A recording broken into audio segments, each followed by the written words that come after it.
ایک مرتبہ Einstein Preston سے ٹرین میں سفر کر رہا تھا کہ دورانی سفر ٹکٹ چیک کر آیا اور ہر ایک مسافر کے ٹکٹ چیک کر کے مہر لگانا شروع کر دی۔ جب وہ آئنسٹائن کے پاس پہنچا تو آئنسٹائن نے اپنی شرٹ کے جیب میں اپنا ٹکٹ ڈھونڈا پر نہیں ملا۔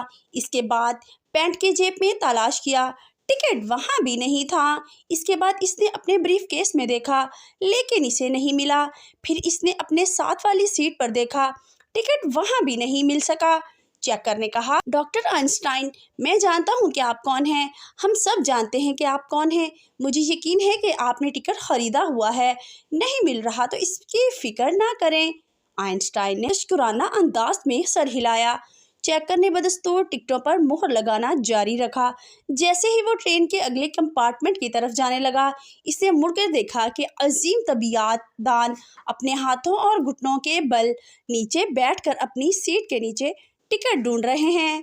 چیکر نے واپس آ کر کہا، ڈاکٹر آئنسٹائن، پریشان نہ ہوں، میں جانتا ہوں کہ آپ کون ہیں، کوئی مسئلہ نہیں، آپ کو ٹکٹ کی ضرورت نہیں ہے، مجھے یقین ہے کہ آپ نے ٹکٹ خریدی ہوئی ہے۔